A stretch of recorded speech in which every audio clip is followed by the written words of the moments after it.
Hi అండి, అందరికీ నమస్కారం. Welcome to my channel. ఈ రోజు మన ట్రావెల్ లాగా వచ్చేసి విజయవాడలో ఉండే కొన్ని ప్లేసులకి అయితే తిరగబోతున్నాను. ఈ రోజు సోమవారం కాబట్టి శివాలయంకి అయితే వెళ్తున్నాను. ఫస్ట్ ప్లేసులు అయితే మాత్రం చాలా బాగుంటాయండి. మీరైతే వీడియోని మాత్రం చివరి దాకా చూడండి, స్కిప్ అయితే చేయకండి. వీడియోని చివరి వరకు చూసే ముందు అయితే మన ఛానల్ అయితే సబ్స్క్రైబ్ చేసుకోవడం మర్చిపోకండి. ఇప్పుడు నేను ఒక శివాలయంకి వెళ్తున్నాను కదండి. ఈ శివాలయం అనేది ఒక కొండ మీద ఉంటదండి. చాలా బాగుంటది లొకేషన్ అయితే. కొండ మీదకి వెళ్ళిన తర్వాత బైక్ మీద అయితే చిన్న చిన్న వీధుల్లో రైడ్ చేస్తున్నాను. టెంపుల్ సరౌండింగ్స్ లోకి అయితే వస్తామండి. ఇంకో కనిపిస్తుంది మీద కొండ, ఆ కొండ మీద అయితే ఉంది టెంపుల్. ఇంకోండి ఇక్కడ నుండి అయితే మెట్ల మార్గం ఉంటదండి. ఈ రూట్ అంటే అయితే సుమారుగా ఒక 300 మెట్లు అయితే ఉంటాయండి. ఈ కొండ మీదకి రోడ్డు మార్గం కూడా ఉంటదండి. ఇదేనండి స్టార్టింగ్ పాయింట్. ఇక్కడ నుండి అయితే బయలుదేరి అయితే కొండ మీదకి అయితే వెళ్ళిపోదాం. ఇప్పుడు ఈ టెంపుల్ అయితే చాలా బాగుంటదండి. ఎందుకంటే నేను ఈ టెంపుల్ కి 2 times వచ్చాను.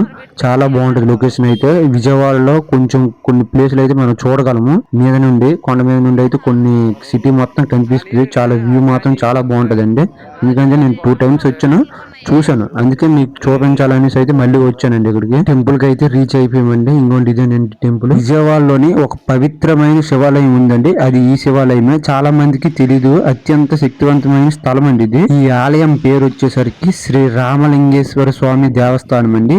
ఈ రోజు ఈ ఆలయం పూర్తి చరిత్ర, పురాణం, కథలు, దర్శనము మొత్తం ఆలు చూపిస్తాను. చివరి వరకు అయితే చూడండి. ఈ ఆలయం విజయవాడ సిటీలోనే ఉంది. ఈజీగా రీచ్ అవ్వచ్చు. ఇంకోండి శ్రీ రామలింగేశ్వర స్వామి వారి దేవస్థానం అండి. టెంపుల్ చాలా ప్రశాంతంగా ఉంటదండి. పీస్ఫుల్ గా ఉంటది లొకేషన్ మాత్రం. ఈ ఆలయానికి సంబంధించిన కథ మాత్రం చాలా ఇంట్రెస్టింగ్ గా ఉంటదండి. పూర్తిగా వినండి. పురాణాల ప్రకారం శ్రీరాముడు ఈ ప్రాంతానికి వచ్చారని చెబుతారు. అప్పుడు ఆయన శివుణ్ణి ఆదరించడానికి లింగం ప్రతిష్ఠించారంట. అందుకే ఈ ఆలయం పేరు రామలింగేశ్వర స్వామి అనే వచ్చింది. ఇక్కడ శివుణ్ణి పూజిస్తే కష్టాలు తొలగుతాయని నమ్మకం అండి. ప్రత్యేకంగా ఆరోగ్యం, శాంతి, విజయాలు భక్తులు ఎక్కువగా కోరుకుంటారండి. ఇక్కడ ఈ ఆలయం యొక్క స్ట్రక్చర్ చూసారు కదండి, చాలా సింపుల్ గా ఉంది. ఇక్కడ ప్రతిరోజు అభిషేకం, అర్చన, హారతి జరుగుతాయండి. మండే శివరాత్రి రోజుల్లో క్రౌడ్ ఎక్కువగా ఉంటుంది. మహాశివరాత్రి సమయంలో ఈ ఆలయం చాలా గ్రాండ్ గా సెలబ్రేట్ అయితే అవుతుంది. ఈ ఆలయంలో ముఖ్యమైన పండుగలు మహాశివరాత్రి, కార్తీక మాసం దీపాలు. ఈ సమయంలో భక్తులు భారీగా వస్తారండి. ఇక్కడికి వచ్చాక మనసు మాత్రం చాలా ప్రశాంతంగా ఉంటదండి. బిజీ లైఫ్ నుండి కొంచెం రిలాక్స్ అవ్వచ్చు ఇక్కడికి వచ్చి. ఇక్కడ నుండి చూస్తే చూడండి, సిటీ మొత్తం బిల్డింగ్ ఎలా కనిపిస్తుందో చాలా బాగుందండి. లొకేషన్ అయితే మాత్రం చూడండి, చాలా బాగుంది. ఇప్పుడు మనం బయలుదేరి అయితే వెళ్ళిపోదాం. మరొక ప్లేస్ కి అయితే మనం వెళ్దాం. వేరే ప్లేస్ అంటే లొకేషన్ ఏం కాదండి, జస్ట్ ఓన్లీ డిమార్ట్ కి వచ్చాను షాపింగ్ అనేసి. అయితే షాపింగ్ అయితే చేద్దాం. మనకు నచ్చిన వస్తువులు ఏవైనా ఉంటే అవి అయితే తీసుకుందాం. ఇప్పుడు కొంతసేపు ఇక్కడ షాపింగ్ చేద్దాం, తర్వాత ఏ ప్లేస్ కి వెళ్ళాలో ఆలోచిద్దాం. లో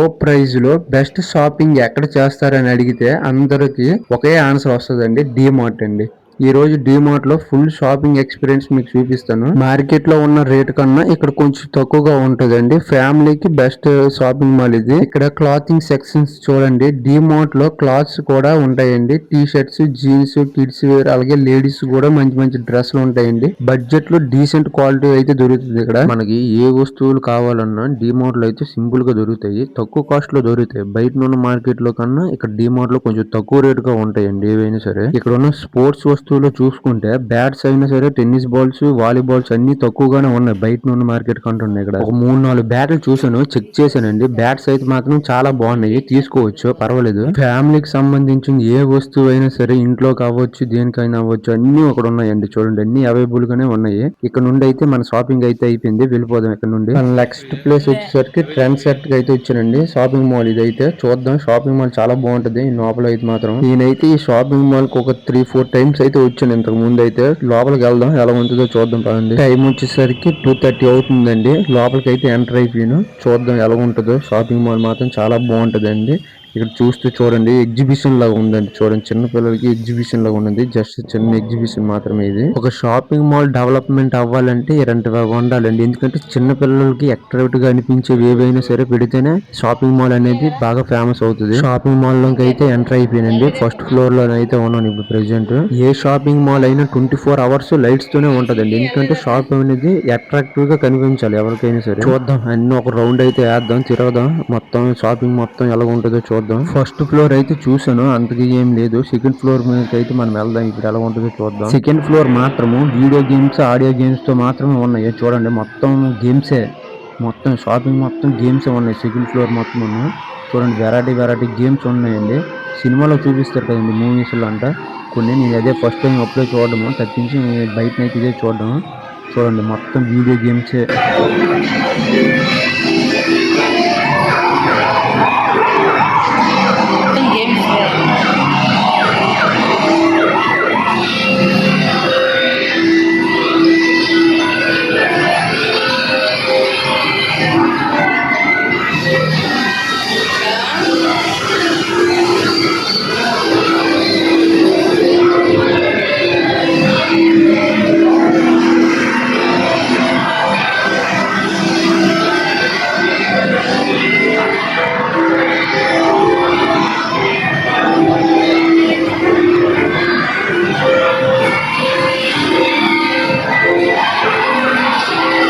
చూసారు కదండి, మొత్తం వీడియో గేమ్స్ అండి. అటువైపు కూడా వీడియో గేమ్స్ ఉంటాయి, ఇటువైపు కూడా వీడియో గేమ్స్ ఉంటాయండి. సెకండ్ ఫ్లోర్ మొత్తం వీడియో గేమ్స్ ఉంటాయి.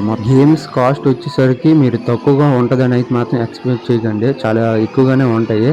కానీ నా దగ్గర అయితే మనీ లేక నేనైతే ఎక్స్పీరియన్స్ చేయట్లేదు. మీ దగ్గర మనీ మాత్రం ఉంటే తప్పకుండా మాత్రం ఎక్స్పీరియన్స్ చేయండి, చాలా బాగుంటాయండి. ఎప్పుడో చిన్నప్పుడు చూసాను ఇలాంటి గేమ్స్ టీవీలో. ఇక్కడ చూడండి, ఫుడ్ ఐటమ్స్ కూడా ఉన్నాయండి. కాస్ట్ వచ్చేసరికి తక్కువ ఉంటుందని మాత్రం ఇప్పుడు అనుకోకండి. షాపింగ్ మాల్ లో కొంచెం ఎక్కువగానే ఉంటాయి కాస్ట్ అనేది. ఎవరైనా సరే అండి, పబ్లిక్ లో వ్లాగ్ చేయాలంటే చాలా కష్టం అండి. ఎందుకంటే ఫోన్ పట్టుకొని కెమెరా వైపు చూస్తుంటే ప్రతి ఒక్కరూ మన వైపే చూస్తారండి. మనము అన్కంఫర్టబుల్ గా ఫీల్ అవుతాం. ఒక వ్యక్తి కెమెరా ముందు నిలబడి ఎక్స్ప్లోర్ చేయడం అనేది చాలా సింపుల్ కాదండి. పబ్లిక్ లో ఉన్న జనాల మధ్యలో మాట్లాడడం మాత్రం ఇంకా కష్టం అండి, చాలా కష్టంగా అయితే ఉంటుంది. ఇప్పుడు 4th ఫ్లోర్ లోకి వచ్చానండి, చివరి ఫ్లోర్ లోకి అయితే వచ్చాను. చివరి ఫ్లోర్ లో వచ్చేసరికి మొత్తం మూవీస్ ఉంటాయండి.